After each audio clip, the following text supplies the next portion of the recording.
People ask me, Brendan, how do I reprogram my mind? And I'm like, that's kind of creepy. Are you a cyborg? Like, why did somebody one time like ninjutsu your brain and hypnotize you into thinking something horrible? Like, why do you need to reprogram anything? Most adults don't need to reprogram something. They just need to program it for the first time. You know, it's like there was never actually any programming that happened anywhere. There were just all these patterns of incidences and these circumstances that have all coalesced into sort of these automatic thoughts and behaviors that they aren't necessarily being responsible for. They come up automatically and they happen to them. It's not like someone said, I want you to think this, I want you to think this, I want you to. No one ever sat you down and probably just like, woo, maybe it happened, but for most people, that never happened. What they're really saying is, Brendan, I need to get a hold of my mind, man, because sometimes I just got these constant negative recurring thoughts that come up. I can't get rid of them, or sometimes I get obsessed about this one bad thing that happened to me, or sometimes they say, I just can't even control my attention, dude. So what they're really struggling to do is to master their mind in a more sort of capable way.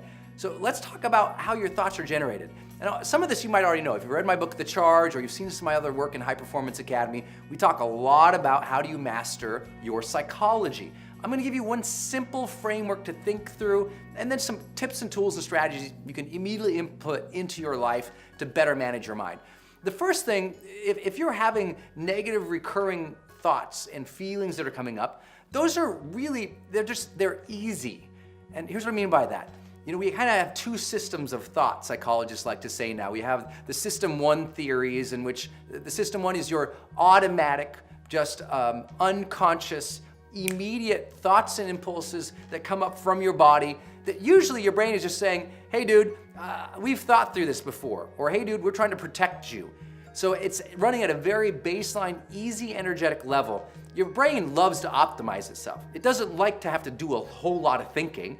It just likes to say, what do we already know? How can we apply it to this situation? So if you had fears in the past and a similar situation is here, your body just generates those fears and says, hey man, run away again. If you had challenges in the past and you want to protect yourself, your brain just says, hey, protect yourself right now, we're worried about this. But sometimes those are not helpful thoughts. They're automatic, but they're not actually helpful. It's just your brain saying this is the easiest route we know.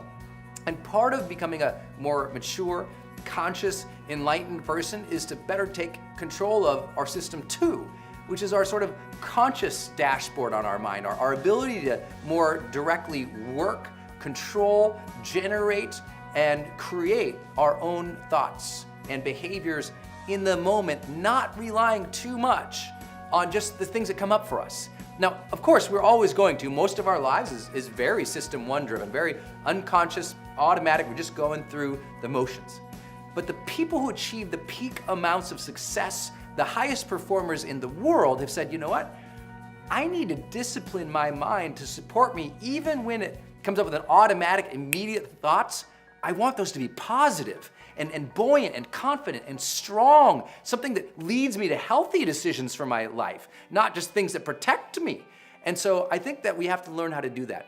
One of the simple ways to do that is this framework to understand how thoughts develop into strong and automatic thoughts in our lives.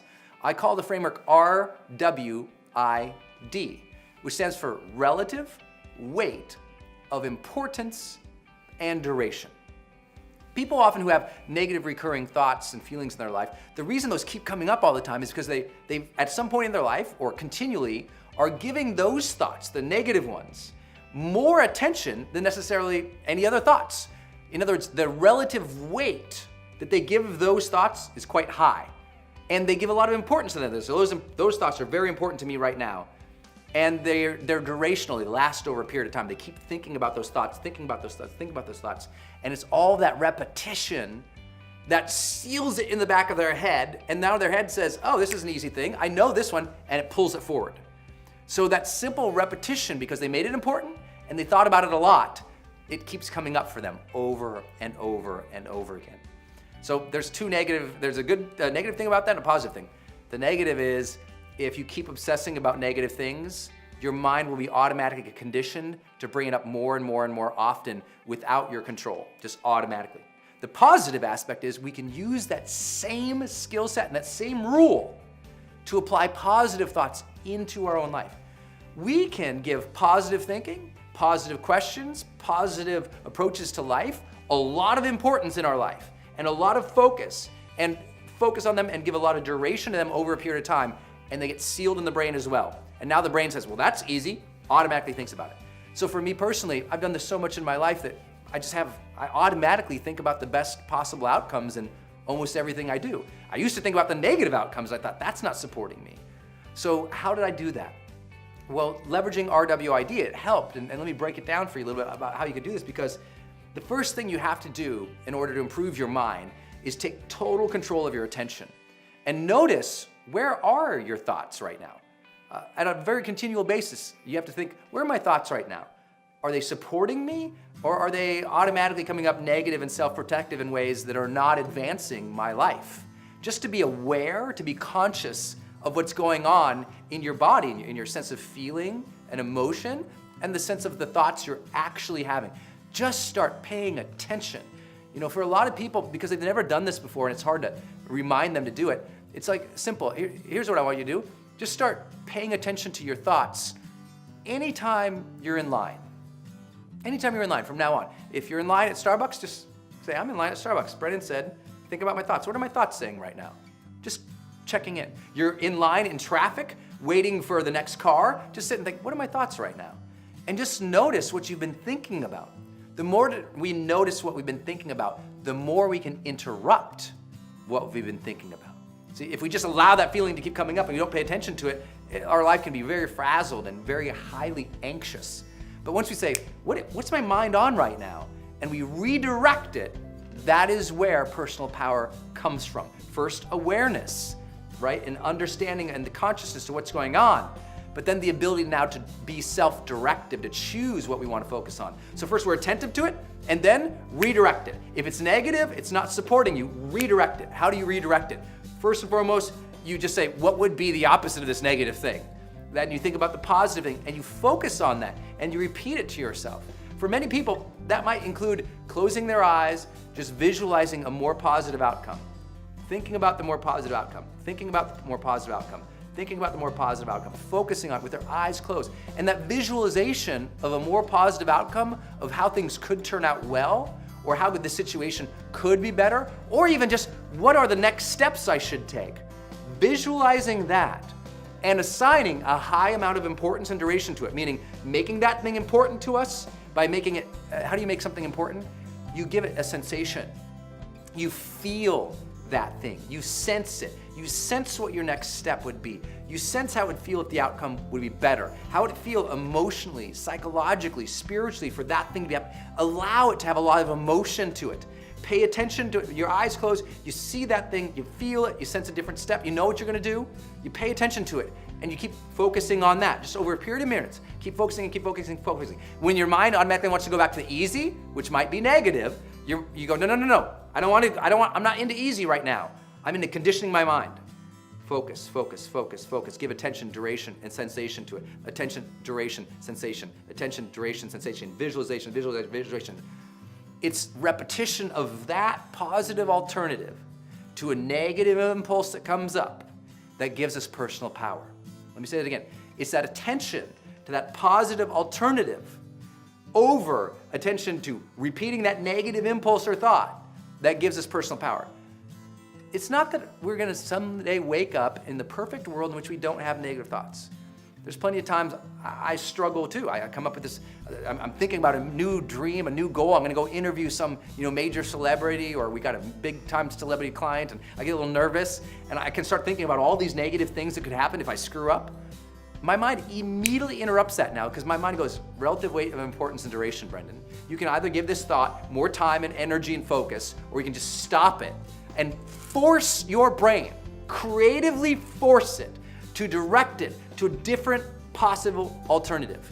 Force it, literally go, oh, I'm sensing this negative thing over here is coming up for me. I'm sensing it, stop.